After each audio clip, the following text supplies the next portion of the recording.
Hi guys, this is the man behind the beard, and I welcome you all to my channel. So this is a place where everybody who wants to grow they come, who wants to learn in detail about themselves they come here, learn the methods, learn the things that they forgot or they already know, and apply it to become the best version of themselves. The 1%, the people who are hungry about winning, people who think they are failures but they are not, this is the place for you. And without further ado, or wasting your times, I'm gonna start with self-observation again, but we're gonna take one method, which is meditation. So for starters, as everybody in the world knows today, meditation is watching your thoughts without any judgment, which plays a big part in self-observation because one tends to self-observe in order to get better, to get closer to the dreams that he once dreamt, get closer to the target that he's been working on, or to become the best version of himself in order to, I don't know, fall in love again with him, reinvent himself. And for that, meditation and self observation is really important. Meditation brings awareness, and self observation leads you towards awareness. So basically, they're on the same line. Self observation leads to awareness. Meditation is actually awareness. So, yeah. So, when I speak about self observation, one thing comes into mind, which is thoughts. On average, a person may get like 95% of the same thoughts that he has been having for the past 10 years. Okay, and meditation is about keeping the mind blank, or to stop the mind from chattering uselessly.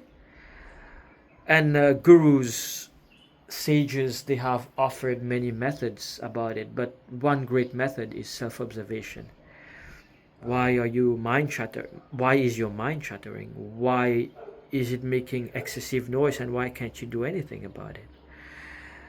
And when it comes to self-observation, is to watch those thoughts, those emotions coming, and yet not doing anything about it. Maybe to a level you realize that these thoughts, they are just you from the past, which is not helping you to stay in the present. Or you think that the thoughts are useless, they are triggered by fears, by emotion. But why? Why fear? Why anger?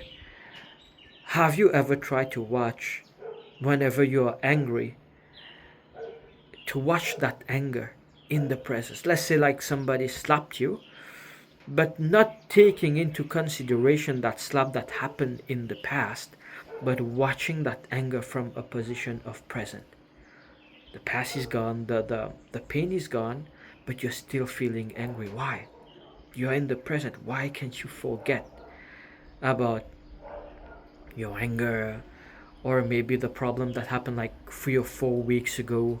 You still want vengeance, you still want to prove someone that you are the best. But let me tell you something, nobody really cares about you. So if you want to be the best version of yourself, you have to start again by falling in love with yourself, by accepting yourself the way that you are. Because observation leads to only two decisions. Well, sometimes three, but two.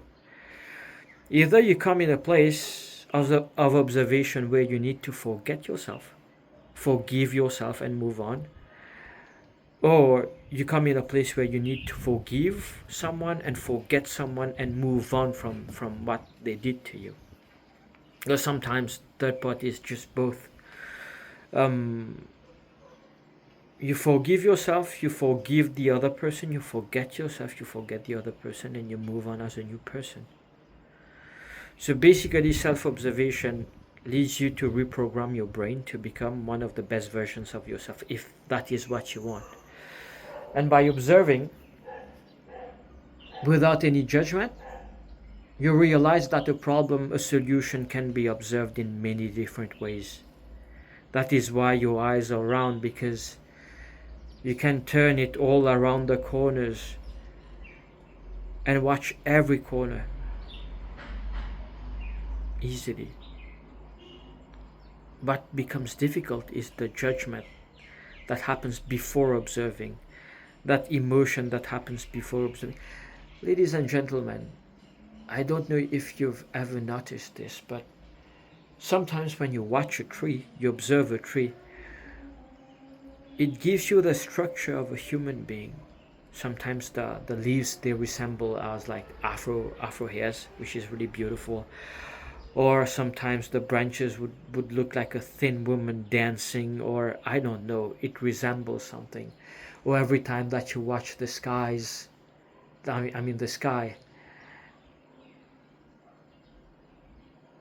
the clouds have a different shape each time you watch them. It takes only 5 to 10 seconds, but it is the same cloud. Just the way of observing it becomes different. We are all heroes in someone's story, and we are all the worst villains ever, depending on the observation that that person did on you. So my point is that take 5 minutes per day to start meditating. To close your eyes, let those thoughts come, and let it go. Observe yourself, observe your emotions. Let's start by this, slowly. You observe yourself for 1 minute a day. You give yourself the permission to answer at least 4 questions about yourself that arises in your mind per day. You journal about it, and you try to work on it to get better. I hope that this video was insightful. Ladies and gentlemen, this is the man behind the beard. Welcome to my world, and I hope that I'm helping you. Please leave a comment and a like if you really appreciate the video, and please subscribe, because I'll be making more videos as when I get the hold on YouTube. I'll be making more better videos. For now, let's go with that. I thank you very much from the depth of my heart, and I apologize for if I made any mistakes or anything. Thank you very much. You have a wonderful day, a wonderful rest of your day, and a good night. Bye bye. See you again.